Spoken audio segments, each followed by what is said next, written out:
Walau Mercedes ngeri kali di shakedown kemarin ya. Kayak bau-bau dominasi mulai kecium lagi di tim Jerman yang berbasis di Brackley tersebut ya. Dan satu musim di mana mereka pernah cukup dominan itu di 2019. Di mana Lewis yang katanya bukan pembalap GOAT ini, halah, lu juga bilang gitu bang. Gak usah gitu deh. Iya sih, meraih gelar ke-6-nya di F1. Nah hari ini gue mau kembali bahas what if, dan gue mau bahas bagaimana jika F1 2019 berjalan tanpa Mercedes.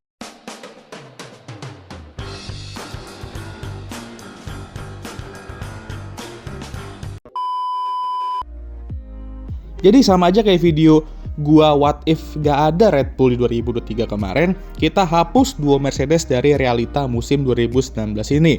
Dan semua pembalap yang pas race finish di belakang Mercedes naik 1 atau 2 posisi, tergantung mereka finishnya di atas 1 atau 2 Mercedes di balapan itu. Jadi gimana F1 2019 tanpa Mercedes? Well, jujur musim ini didominasi oleh 3 pembalap yang benar-benar bergelut untuk kemenangan tiap balapannya. Duo Ferrari, Sebastian Vettel dan Charles Leclerc, ditambah satu panglima solo Red Bull yaitu Max Verstappen. Terbukti dari 5 balapan pertama musim ini, top 3 dilengkapi oleh mereka bertiga. Max meraih kemenangan di Australia dan Spanyol, Seb meraih kemenangan di China dan Azerbaijan, dan Charles meskipun dengan mesin yang menyerah ke John Cena di match terakhir WWE-nya, pun tetap meraih kemenangan pertama F1-nya di Bahrain, hanya di race keduanya bersama Ferrari. Gacor juga nih lineup Ferrari ya kan, sama-sama meraih kemenangan pertama berseragam merah di race kedua. Setelah Spanyol, Max unggul 5 poin dari Seb dan Charles sedikit tertinggal 19 poin dari Max, dan semakin tertinggal ketika dia kena kutukan Monaco dan DNF. Membuat trio ini putus streak podiumnya di race ke-6 ya. Dan tibalah podium si terbaru di race ke-6 ini yaitu Pierre Gasly yang meraih podium pertamanya bersama Red Bull setelah awal musim yang mediocre aja sebenarnya di universe ini. Oh ya, di universe ini Max meraih pole position pertamanya di Monaco ya, tapi sayang gagal dia convert ke kemenangan.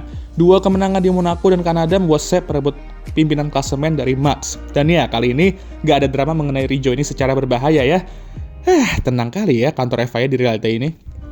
Mereka terus mendominasi top 3 sampai akhirnya Seb kembali blunder di British Grand Prix ketika dia mesodok bokongnya Max Verstappen menuju chicane terakhir yang membuatnya gagal mencetak poin untuk pertama kalinya musim ini. Dan Max, ya seperti biasa, mobil bantengnya Newey emang benar-benar banteng ya, walaupun tersodok sama kuda masih bisa finish di podium. Walaupun untuk pertama kalinya dia finish di belakang Pierre yang meraih podium keduanya musim itu. Di Jerman, race di mana Charles cosplay rekan tim musim lalu dan nabrak tembok, Max yang nge-spin 360 derajat namun meraih kemenangan, Seb yang mampu epic comeback dari P18 ya kalau di universe ini, ke P2, dan tentunya podium sitter kita yang baru yaitu Daniel Kvyat. Salah satu atau mungkin balapan terbaik di era hybrid sih kata gue. Dan duo Williams cetak poin ya di sini, cetak poin. Yeay, nggak perlu lah George mewek-mewek kayak gini 2 tahun kemudian ya kan.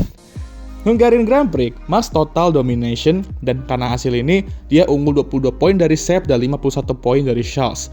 Berita mengejutkannya ialah, meskipun meraih 2 podium di universe ini, Red Bull merasa performa Pierre tetap nggak sebagus itu, dan akhirnya dia digantikan oleh pembalap muda Red Bull lainnya, yang balapan di Toro Rosso, dan masih rookie yaitu Alex Albon. Sementara Pierre didimut kembali ke Toro Rosso. Langsung dong Alex yang start dari belakang, meraih podium di debut race-nya bersama Red Bull. Gacor emang Mang Ale ya. Dan kita semua tahu di paruh musim kedua ini Ferrari dengan mesin mereka yang sangat legal itu telah bangun dengan Charles meraih 2 kemenangan di Spa dan Monza. 2 kemenangan yang sangat emosional tentunya dengan alasan berbeda. Di Spa, kemenangan yang berasa hampa karena Anton Hubert meninggal di hari sebelumnya, dan Monza yang dimana kemenangannya sangat epik karena menang di kandang kuda jingkrak. Dan menariknya di Monza, duo tim Black and Yellow Renault itu meraih podium di sini dua-duanya ya. Dan Eric finish di posisi kedua, meraih podium pertamanya bersama Renault, dan Nico meraih podium pertamanya di F1 dan gak perlu nunggu sampai 2025 ya. Dan ini redemption setelah melucu di Hockenheim kemarin si Nico. Lalu Ferrari terus mendominasi dengan Seb yang sempat blunder lagi di Monza, meraih kemenangan di Singapura. Charles meraih kemenangan lagi di Rusia, dan Seb mendominasi di track favoritnya yaitu Jepang. Menurut teori Gilang 2017, taruh Seb di track Asia dan kalian akan melihat harimau agung yang akan membuat kalian terkesima. Setelah Jepang, Ferrari mulai nyaman di P1 Constructor dan sepertinya mereka akan buka puasa gelar Constructor itu setelah 11 tahun ya. Asik, buka puasa tifosi, lalu tersadarkan kalau ini cumanlah realita buatan. Di standings pembalap, Charles memimpin 9 poin dari Seb dan 15 poin dari Max. Ini epic comeback juga dari Charles setelah tertinggal 50 poinan sebelum summer break kemarin.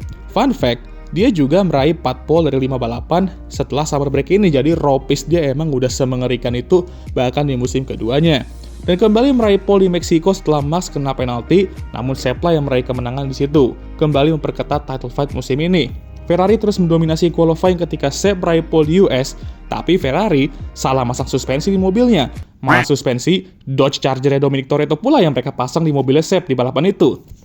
Mentang-mentang balapan di US ya kan, Texas pula lagi. Dan Max pun kembali meraih kemenangan setelah beberapa race puasa kemenangan. Tapi di US Grand Prix lah Ferrari berhasil buka puasa dan meraih gelar konstruktor ke-17 mereka. Yeah. Alex Albon pun di titik ini sudah meraih jumlah double podium Pierre di paruh musim pertama ya. Dia meraih P3 di Belgia, Rusia, Meksiko, US, dan posisi kedua di Jepang. Jadi ada 5 podium nih. On the roll juga ya Alex ya. Dan emang harus kita akui, first half season dia bersama Red Bull emang solid sih jika dibandingkan dengan Pierre. Tapi tunggu dulu.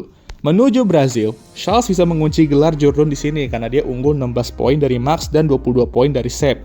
Jika dia menang dan Max finish di posisi ketiga aja, udah kelar, sayonara, Charles jadi juara dunia. Tapi Max nggak mau nyerah tentunya dan dia pun merajai Interlagos dengan meraih pole, fastest lap, dan kemenangan. Sementara dua Ferrari main perang dunia ketiga dan bertabrakan dan keduanya DNF. Hasil ini membuat keunggulan balik ke Max menjadi 10 poin dan Seb pun tereliminasi dari title fight menuju balapan terakhir. Sementara itu Pierre Gasly mampu meraih podium pertamanya bersama Toro Rosso. Gile ditambah Carlos Sainz juga meraih podium pertama McLaren setelah puasa 5 tahun. Mantap lah ya kan. Setelah melalui era kegelapan McLaren, Honda dan sebagainya, mereka pun akhirnya comeback ke podium setelah 5 tahun. Tapi gue jujur masih nggak yakin mereka bakal jadi juara dunia dalam waktu dekat sih. Jadi tersisa 2 pembalap yang akan berduel untuk gelar juara dunia. Dan kedua pembalap ini akan memulai era baru F1 lah ya kesannya ya. New era. Dua-duanya sama-sama berusia 22 tahun dan akan memecahkan rekor pembalap termuda yang meraih gelar juara dunia F1 yang sebelumnya dipegang sama pembalap yang baru saja tereliminasi dari title fight. Malangnya nasi mususu Asep, dalak eliminasi, rekornya pecah pula ya kan. Singkat cerita, jika Charles menang, Max hanya butuh P3 aja untuk mengunci gelar. Yang dimana nggak perlu begituan dia. Dia raih pole dan kemenangan dan meraih gelar pertama F1-nya dan menjadi juara dunia termuda F1 dalam sejarah. Unggul 17 poin dari Charles yang di musim pertamanya bersama Ferrari itu udah keren banget effortnya, bisa bertarung buat gelar Jordan dan mengalahkan rekan timnya yang 4 kali juara dunia. Sayang aja Seb terlalu banyak bad luck dan atraksi musim ini khususnya di paruh musim kedua, karena kalau enggak dia juga bisa jadi juara dunia. Hasil akhir standings kayak gini ya guys ya, dan emang ada beberapa perbedaan sama yang di real life. Seperti Pierre dan Alex yang mampu finish di atas Carlos yang menjadi musim debut yang luar biasa bersama McLaren. Lando juga mampu finish di atas Danny Rick, Nico Hülkenberg finish di atas Kimi Raikkonen dan Daniel Kvyat, dan selebihnya sama aja. Gila sih ya, jumlah podiumnya itu ya, yang trio masketir ini, itu banyak banget di musim ini ya. Jadi benar-benar mendominasi F1 2019 tanpa Mercedes ini. Tapi nanti gue akan kasih full spreadsheet-nya di komen ya, linknya kalian bisa cek tuh ya. Gue udah bikin standing-nya tuh, seniat itu gue untuk buat video What If ini. Itu menunjukkan betapa ketatnya juga persaingan papan tengah saat itu sampai ada yang berbeda standing-nya ya. Bahkan kalau kalian ingat dan udah nonton F1 di era itu, sampai ada yang bikin F1.5 tahu nggak buat papan tengah ini, saking ketatnya mereka dan saking jauhnya mereka dari top 3 tim. Next bikin What If ini asik kali ya. Gimana menurut kalian? Tulis aja di kolom komentar ya. Jadi begitu saja untuk video kali ini. Jangan lupa untuk like, subscribe, dan share video ini. Dan jangan lupa juga untuk menyalakan lonceng notifikasi agar kalian semua tahu ketika gue ngupload video baru. Jangan lupa juga untuk follow Instagram gue. Daya, abangnya udah capek. Seperti biasa video ini akan tutup oleh I think we can cut the video there.